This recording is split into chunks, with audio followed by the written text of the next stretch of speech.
नमः ॐ विष्णुपादाय श्रीगौरप्रियमूर्तये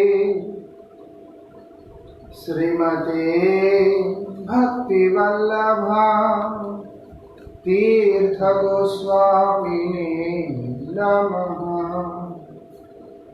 कृपया क्षमताम् अपराधिजनम् कलुषायुतसक्तसुदीननरम् सुपथे परिचालय सर्वदिनं प्रणमामि च माधवदेवपदम्। पतितपावन परम करुणामय परम आराध्यतम श्री गुरुदेव नित्य लीला प्रविष्टो विष्णुपाद श्री श्रीमद् भक्ति वल्लभ तीर्थ गोस्वामी महाराज जी के श्री चरण में असंख्य कोटि साष्टांग दंडवत प्रणाम करते हुए उनकी अहेतु की कृपा प्रार्थना करता हूँ। परमाराध्य शिक्षा गुरु नित्य लीला प्रविष्टो विष्णुपाद श्री श्रीमद् भक्ति विज्ञान भारती गोस्वामी महाराज जी एवं श्री भक्ति निकेतन तुर्याश्रमी गोस्वामी महाराज जी के श्री चरण में असंख्य कोटि साष्टांग दंडवत प्रणाम करते हुए उनकी हेतु की कृपा प्रार्थना करता। परमाराध्य श्री गुरुदेव की असीम अनुकंपा से जिस चर्चा को लेकर के हम लोग चल रहे हैं, उसी क्रम में श्री भक्तिविनोद ठाकुर जी की दिव्य वाणी को, जो कि श्री रूप गोस्वामी जी के उपदेशामृत के व्याख्यान में हम लोगों ने सुना कि किस प्रकार से इस तरह के व्यक्तियों का संग हमारे परमार्थ के लिए हानिकारक हो सकता है। हम लोग इस संसार में हैं और संसार गुणों से चलता है, त्रिगुण से चलता है। और इस संसार के अंदर आया हुआ व्यक्ति का मतलब ही ये है कि वो सुनिश्चित रूप से पतित व्यक्ति है, कृष्ण विमुख है, इसीलिए वो पतित है। कृष्ण विमुख होने के कारण ही वो इस संसार में आया। कोई जीव होता है जो कि कृष्ण की इच्छा से उन पतितों का उद्धार करने के लिए आते हैं, वो भी कृष्ण सम ही होते हैं। कृष्ण के धाम से, कृष्ण की कृपा से कृष्णमय होकर के आते हैं, इसीलिए वो लोग कृष्ण से अभिन्न होते हैं। वो लोग वही हमारे परंपरा के जो आचार्यगण हैं। बाकी जितने भी जीव हैं इस संसार के अंदर आया हुआ, जितने भी जीव है, वो सब कृष्ण से विमुख होकर के आया हुआ जीव है। कृष्ण विमुख होने के कारण वो पहले से ही कुसंस्कारों को लेके आया, उसको अलग से सीखने की करने की जरूरत नहीं पड़ता। भगवत विमुख होना मतलब है कि कुसंस्कारों को लेकर के ही आना। ऐसा नहीं है कि यहाँ आने के बाद उसको वो संस्कार स्पर्श किया। विमुखता से, विमुख भाव से ही उसके अंदर उसके संस्कार मलिन हो गया है।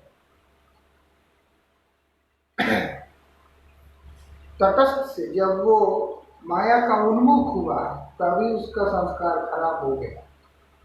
अब यहाँ आने के बाद ये स्थान ही ऐसा है, क्योंकि भगवान जहाँ पर मुख्य स्थान में नहीं होते, जो प्रधान स्थान में भगवान नहीं रहते, तो वो स्थान कभी भी उन्नति का स्थान नहीं हो सकता, परमार्थ का स्थान नहीं हो सकता, शांति का स्थान नहीं हो सकता।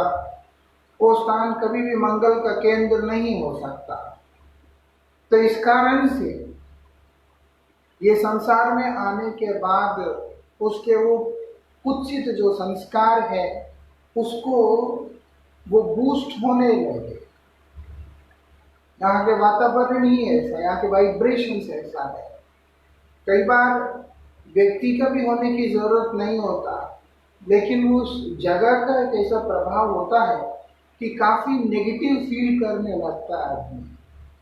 है ना, कि वो एक एनर्जी का फीलिंग जो रहता है उधर। इसीलिए जब साधना करने की बात बतलाया है तो ये बताया कि विष्णु मंदिर में कर सको तो सबसे उत्तम है, नहीं है तो गौशाला में कर सको तो उत्तम है, या हिमालय में ही जाके करना पड़ेगा तो उत्तम, जहां पर स्थान निर्णय हुआ साधना के लिए। क्योंकि वहां का जो एनर्जी होता है, भगवान के श्री मंदिर का जो एनर्जी है वो एक अलग तरह का होता है। अपराकृत धाम का, अपराकृत स्थान का, परिवेश का, हर चीज का एक अलग एनर्जी है। अब हम बाकी कमरों में जाते हैं, मंदिर में जाते हैं या गुरुदेव के भजन कुटीर में जाते हैं, उसका एक अलग अलग तरह का एनर्जी फील होता है। अरे एक ही बिल्डिंग में 4 कमरे हैं, है तो एक ही बिल्डिंग है, एक ही एरिया है, उसमें 4 कमरे हैं, बट हर कमरे का एक अलग एनर्जी है, वो भी वहां पर काम करता है। तो इसीलिए संसार जो है वो पतित व्यक्तियों के लिए बना हुआ स्थान, कृष्ण विमुख व्यक्तियों के लिए भगवान ने अपनी एक विभूति से इस संसार का सृष्टि किया कि ठीक है, तुम भोग करना चाहते हो, तुम भोक्ता बनना चाहते हो, प्रभु बनना चाहते हो, तुम्हारी प्रभुता को यहाँ पर तुम पूरा करने का कोशिश करो। लेकिन भगवान अतिशय कृपामय होने के कारण साथ में एक इशारा भी दे दिया, ये तो सिर्फ बच्चे के लिए प्ले स्कूल की तरह है, तुम वास्तविकता में प्रभु नहीं बन सकते।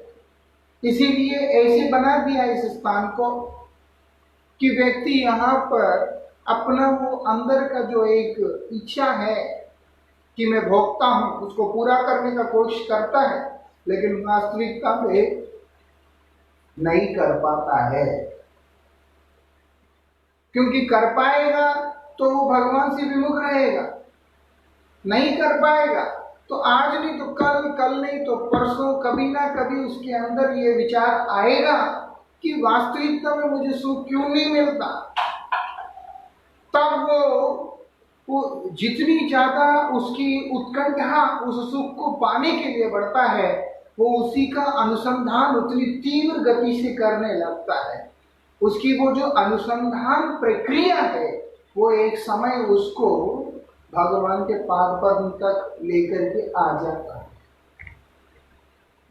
इधर से उधर से घुमा फिरा करके कहीं ना कहीं से वो भक्त संग करता है, आत्मज्ञान होता है, परमात्म ज्ञान होता है, भगवान के पाद पद्म में रति भी होता है।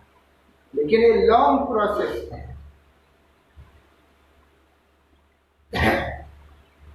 तो इसलिए बताया इस संसार के अंदर आने का मतलब व्यक्ति सुनिश्चित रूप से उसके संस्कार और ज्यादा मरीब हो जाते हैं। ऐसे व्यक्ति अपनी चेष्टा से या उसके जैसे अन्य व्यक्तियों के चेष्टा से कभी भी अपने आत्म कल्याण के मार्ग पे नहीं चल सकता है। कैसे होगा? केवल और केवल शुद्ध भक्तों का कृपा से ही होगा।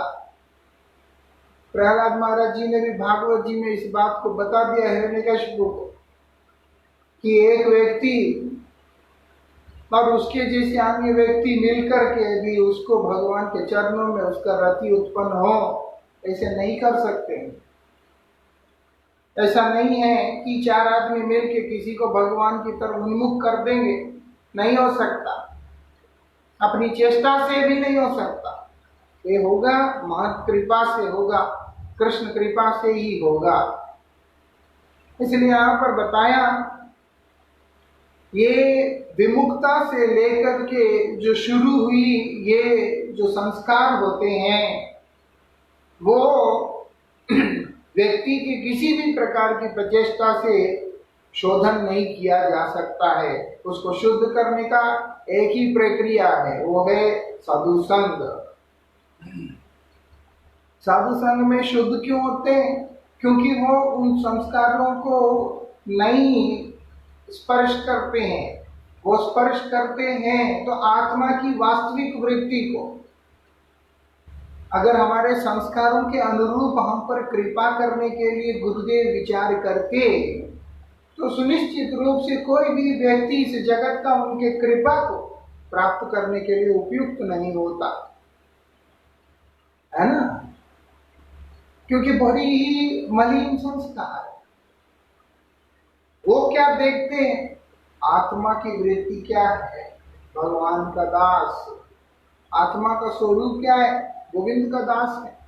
और ये अभी आया, कोई इतने सारे संस्कारों के बीच में से कोई एक संस्कार को लेके यहाँ आया, तो हमारा काम है इसके ऊपर ऐसी कृपा करें कि ये उसकी उस संस्कार के माध्यम से वो अपनी स्वरूप को जागृत कर सके, समझ सके, अनुभव कर सके। उसी दृष्टि से गुरुदेव कृपा करते।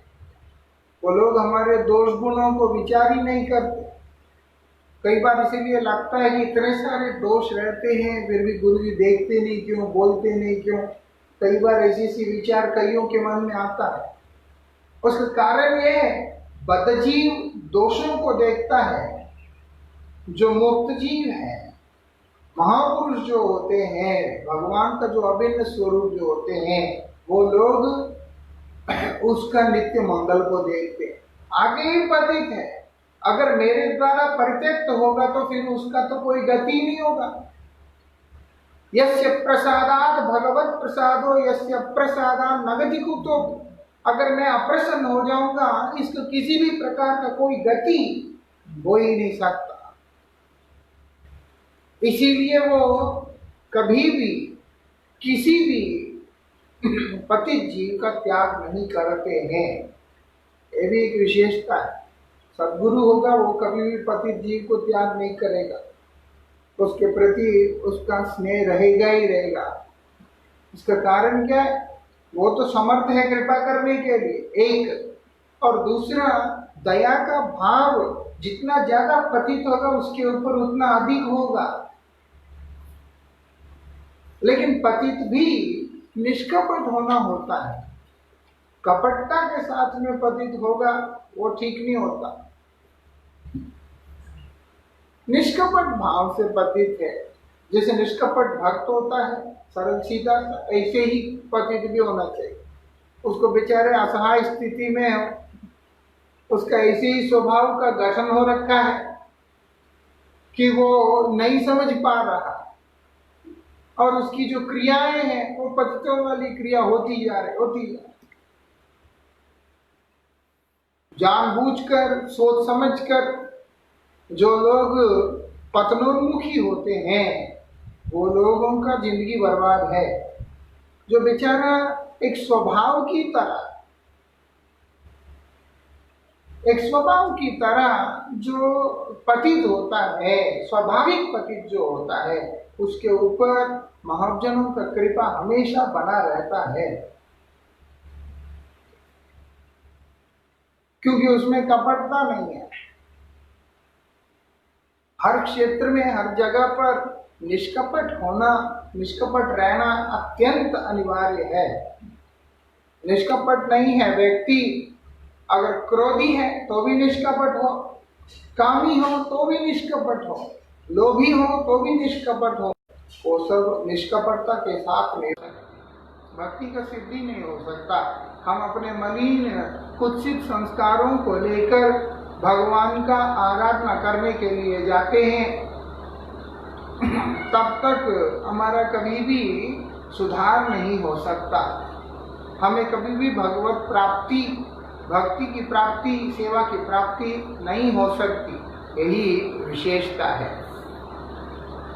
संगो या संस्कृतेर्ह तु सत्सुम विहितो अधीय स एव साधुषु कृतो निस्संगत्वाय कल्पते। बंधन का कारण होता है। जिस समय जीव इस संसार में पतित होता है तब इतना ज्यादा बंध नहीं जाता है, लेकिन संसार में आने के बाद ऐसे विजाति व्यक्ति, मतलब भगवत विमुख व्यक्ति, उन लोगों का संग में पढ़कर, उन जीवों का संग में पढ़कर वो पतित हो जाता है, संसार के बंधन का कारण बन जाता है। बोलते हैं वो चाहे ज्ञानवश अज्ञानवश ही क्यों न हो, ज्ञान से भी हो सकता है, अज्ञान से भी हो सकता है, किसी भी प्रकार से हो सकता है, लेकिन असत पुरुषों का जो संग है वो सुनिश्चित रूप से संसार के अंदर बांधने वाला हो जाता है। वो इस संसार के अंदर उसका बंधन दृढ़ कर देता है। इसीलिए ये किसको बोला, हमें बता रहे हैं कि तुम अगर गुरुस्थान में भी आए हो, क्योंकि गुरुस्थान भी एक ऐसा स्थान है जहाँ पर हॉस्पिटल की तरह, हम अक्सर सुनते रहते हैं गुरुवर्गों से, कि एक हॉस्पिटल की तरह है। कोई जो है सकाम भाव से पीड़ित है, कोई जो है निष्काम भाव से है, कोई कर्म से है, कोई ज्ञान से है, कोई योग से, कोई तप से, कोई कुछ से, कोई भोग से, कई तरह के पेशेंट्स। जो कर्माशक्ति जो है वो भी एक तरह का रोग है, ज्ञानाशक्ति है वो भी रोग है, तप त्याग इत्यादि सब रोग है। हम तो ना इधर तप करने आए, ना त्याग करने आए, ना योग करने आए, ना भोग करने के लिए। ये स्थान है भक्ति का, ये स्थान है प्रेम का। प्रेम को प्राप्त करने, उसी उद्देश्य से आदमी श्री चैतन्य महाप्रभु के धारा में बने हुए जितने भी संस्थान हैं उसके अंदर आता है। किसी अन्य अभिलाष के साथ आता है तो वो वास्तविकता में गलत है। श्री चैतन्य महाप्रभु की जो शिक्षा वो प्रेम का ही शिक्षा है, भगवत प्रेम की शिक्षा है। तो जो साधक और श्री चैतन्य महाप्रभु के धारा में आए हुए जितने भी तमाम आचार्यगण, वो सभी भी उसी प्रेम धर्म की शिक्षा को ही प्रदान करने के लिए वो लोग अपने अपने जो एक शिक्षा का जो एक विधि है, संस्थान है, उसकी स्थापना की है। लेकिन यह है कि ग्रहण करने वाला व्यक्ति हर कोई उस स्तर का नहीं होता। इसीलिए बुद्धिमान साधक को समझकर उनका संग करना चाहिए होता है, जिन लोगों के संग में रहने पर वो भजनोन्मुख हो सकता है, प्रेमोन्मुख हो सकता है, सेवोन्मुख हो सकता है। उसके लिए यहाँ पे बतला रहे हैं कि तुम संसार में बंधे हुए आए हो, संसार में फंसे हुए आए हो, ऊपर से तुम आने के बाद भी और श्रेष्ठ में पहुंचने के बाद भी सत्पुरुषों का संग को छोड़कर जब तुम असत्पुरुषों के पीछे अपने समय को दोगे, अपनी ऊर्जा को दोगे, तो उसका परिणाम इतना भयावह होगा कि तुम्हें तुम्हारे अभीष्ट वस्तु पदार्थ कभी भी प्राप्त नहीं होगा। ऐसा इसीलिए सभी का करना होता है, किसी का भी अपमान करने का कोई हक, क्योंकि वो वैवेन वैष्णव है। कम से कम संसार में फंसा हुआ बद्धजीव से तो करुणा नहीं, जो भगवान क्या है ये नहीं जानते, समझते कुछ नहीं। उनके तुलना में ये जो व्यक्ति जो गुरुस्थान में आया, सत्पुरुषों के चरणों में आश्रय लिया, वो व्यक्ति परम धन्य है। यद्यपि वो भोगी ही सही, क्योंकि उसको एक सिद्धांतिक रूप से एक क्लैरिटी आ गया है कि कृष्ण ही भगवान है। अब साधना करेगा, आज नहीं तो कल, कल नहीं तो, लेकिन ये जितने भी बाकी सारे व्यक्ति है वो सारे व्यक्ति बड़ा ही भयंकर होते हैं। लेकिन जो एक उत्तम साधक होता है, जिसका दृढ़ निश्चय होता है, जैसे हमने सुना पूर्व में, उत्साह, निश्चय, धैर्य, तत्त कर्म प्रवर्तना, और अभी हम लोग संगत्याग के बारे में चर्चा कर रहे हैं। जिसको अपने निश्चयता को रखना है अपने जीवन में, अपने उत्साह को बचा के रखना है, निश्चयात्मक होकर के चलना है, धैर्य के साथ में चलना है तो वो व्यक्ति को उस संघ के अंदर भी विचार करके ही करना होता है,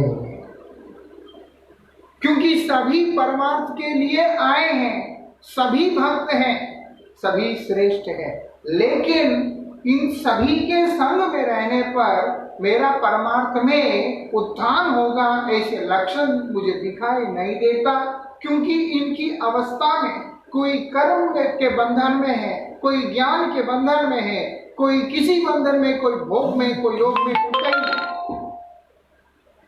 इसलिए मैं क्या करूंगा, मैं उत्तम संघ को अनुसंधान करूंगा। परम पूज्य पार्षद भक्त रक्षक श्रीधर देव गोसाई महाराज जी ने इस बात को विशेष रूप से कहा था, और परम पूज्य पार्षद भक्त विज्ञान भारती गोसाई महाराज जी से तो कहा ही था, हमेशा श्रेष्ठ के मुखारविंद से श्रवण करते रहना। श्रेष्ठ मतलब कौन है? आदर्श से श्रेष्ठ, आचरण से श्रेष्ठ, भक्ति से श्रेष्ठ, साधन से श्रेष्ठ। व्यतीत किया गया समय से श्रेष्ठ गणना नहीं होता है। श्रेष्ठ की संज्ञा हमेशा साधना के आधार पे होता है, क्योंकि श्रेष्ठ की वाणी में जो अनुभूति, जो वीर्य और किसी शब्द में नहीं आता है और किसी चीज में नहीं आता है। व्यक्ति समय व्यतीत कर सकता है और श्रुतिधर होने के कारण बहुत सारी विषयों को अपने हृदय में धारण करके भी रख सकता है, अपने बुद्धि में धारण करके रख सकता है, सब कुछ कर सकता है, लेकिन जो मनन ही नहीं करता है वो कभी भी श्रेष्ठ नहीं हो सकता।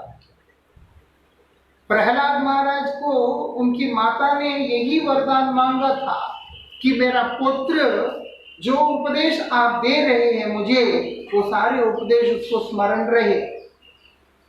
आप ये कृपा करें कि उसको ये सारे उपदेश उसके स्मरण रहे। नारद गोस्वामी ने इसे ही वरदान दिया था कि चिंता नहीं, निश्चित रूप से स्मरण रहेगा। स्मरण रहने मात्र से प्रहलाद श्रेष्ठ नहीं हुए हैं। प्रहलाद महाराज श्रेष्ठ हुए उसको मनन करने पर।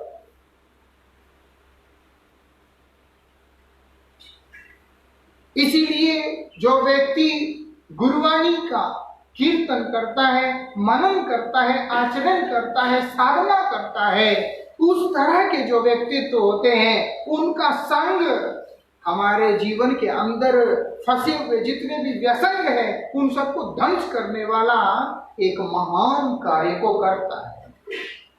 इसलिए बोल रहे हैं कि हमेशा सत्संग का अनुसंधान करो, असत पुरुषों के साथ में दूर रहना है।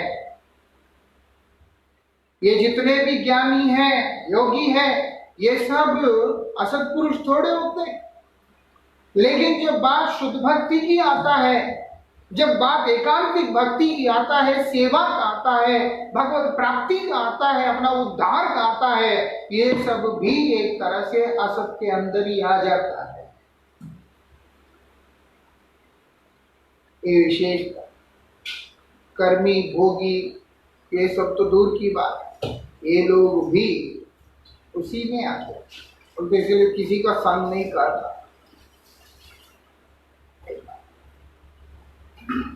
इसीलिए बोलते हैं वही संग सत्पुरुषों के साथ किए जाने पर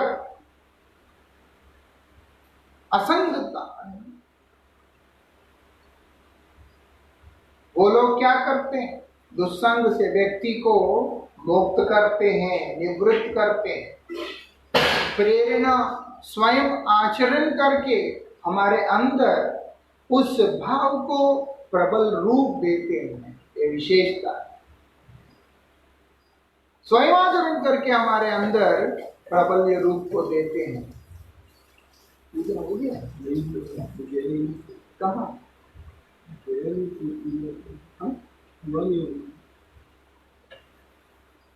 कहाँ जी गए अशोक जी के साथ स्कूल पे। तो मैं अशोक जी का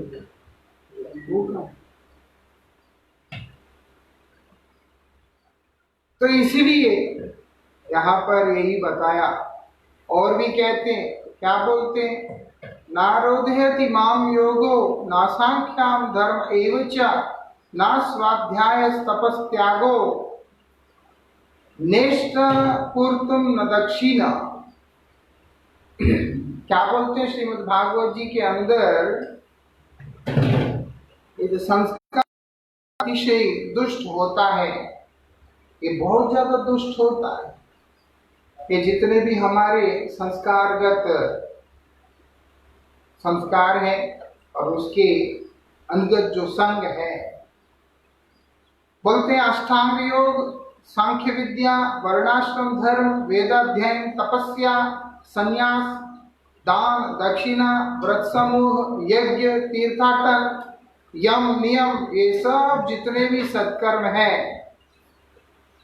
ये सब जितने भी सत्कर्म है, ये दीर्घ काल के लिए करने पर भी, ये सब दीर्घ काल के लिए करने पर भी क्या बोलते हैं, कभी भी वो संग दोष से शून्य नहीं हो पाते, उससे मुक्त नहीं हो पाते, वो संग दोष से मुक्त नहीं हो पाते। तब भी कौन से संग दोष है, ये जो संस्कारगत जो संग दोष है, उससे वो लोग मुक्त नहीं हो पाते। भागवत जी में बता दिया। इसीलिए आप देखो, विश्वामित्र बहुत तपस्या किया, बहुत तपस्या की, फिर भी उनके अंदर का जो क्षत्रिय भाव है वो जा नहीं पाया। वो वशिष्ठ ऋषि के पुत्रों को मार डाला, मेनका के साथ में विलास करने लगे, वो नहीं हो पाया। सौबरी ऋषि भी जमुना जी के पवित्र जल में बैठकर 10,000 वर्ष तक तपस्या किया, एक दिन 2 दिन नहीं। इतना करने के बाद भी सौबरी ऋषि के अंदर का जो क्रोध है वो खत्म नहीं हुआ, जिसके चलते सौबरी ऋषि ने क्या किया, गरुड़ जी को ही श्राप देने का साहस कर लिया। गरुड़ जी को श्राप देने का साहस कर लिया। और इतना ही नहीं, उसके बाद उनके अंदर ऐसी काम जागृत हुआ जिसके प्रभाव से उन्होंने क्या किया, मानधाता के 50 कन्याओं के साथ विवाह भी कर लिया। ये सारे दृष्टांत दिखाई देते। अजामिल को भी देख लो, एक तरह से पहले जो है ब्राह्मण है, यज्ञ इत्यादि नित्याग्निहोत्री ब्राह्मण है, सब कुछ है, सारे संस्कार है, लेकिन क्या अवस्था हो गया बाद में। और फिर बाद में उन्होंने अपने दशम पुत्र का नाम नारायण रखकर, नारायण नाम उच्चारण करते करते करते उसके प्रति इतना प्रेम हो गया था, उसको उच्चारण करते करते एक समय आया जब नाम को उच्चारण किया, वो नामाभास हो गया और उसके बाद अजामिल का कल्याण हुआ। धुंधकारी को ले लो, वो भी ब्राह्मण के यहाँ पैदा हुआ कुछ समय, और वो लोग संस्कारी हैं। गोकर्ण को देखो, आत्मदेव को देखो, कितने संस्कारी और तपस्वी किस प्रकार के, लेकिन कुसंग का प्रभाव से धुंधकारी का भी जिंदगी खराब हो गया। ये सब होता है। इसीलिए भोग से, योग से, सत्कर्म से, किसी भी चीज से, ये सबको करते हुए, योग साधन से, तपस्या से, त्याग से, किसी भी प्रकार से कोई भी व्यक्ति कभी भी इन चीजों से शुद्ध नहीं हो पाता है। बोलते हैं, और ये भी बोल दिया भगवान, इन तमाम साधनों के माध्यम से मुझे प्राप्त भी नहीं किया जा सकता है।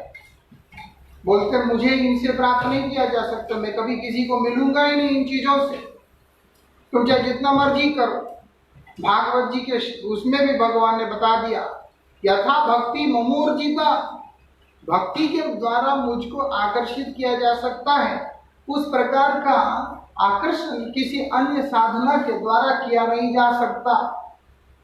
मैं कृपा जरूर करूंगा, ऐसा नहीं कि कृपा नहीं करूंगा। अगर कोई भी व्यक्ति योग साधना करेगा, तप करेगा, त्याग करेगा, कुछ भी करेगा इस प्रकार का, तो मैं उसके ऊपर सुनिश्चित रूप से अनुग्रहित करूंगा। लेकिन भक्ति के द्वारा जिस प्रकार से मुझे आकर्षित किया जा सकता है वो मैं उसके साथ में नहीं कर सकता अन्य किसी भी साधना से। वो केवल भक्ति से ही होगा। इसलिए यहाँ पर भगवान बता रहे मैं तो प्राप्त ही नहीं होऊंगा, उसके ऊपर कृपा होगा बस थोड़ा सा। लेकिन इतने साधन करने के बाद, दान त्याग पुण्य ना जाने क्या कुछ करने के बाद भी मैं उसको प्राप्त नहीं होऊंगा। परंतु केवल सत्संग से यह दोष दूर होने से मैं भक्त के हृदय में शीघ्र ही बन जाता हूँ।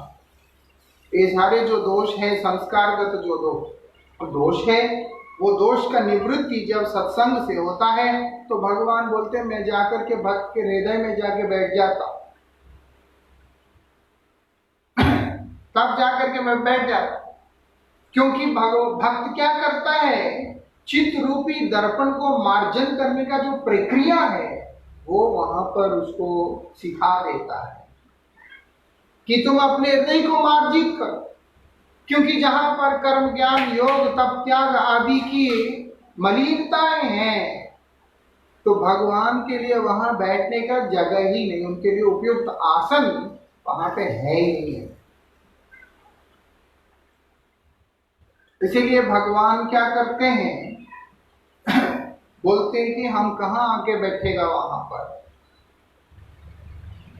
इसीलिए जब भगवान का भक्त क्या करता है, वो उस स्थान को शुद्ध करता है, पवित्र करता है, मार्जन करता है। जब करने के बाद अपने उपदेशों से तब भगवान कृपा करके आके वहां पर बैठ जाते हैं, उनके हृदय में आके बैठ जाते हैं।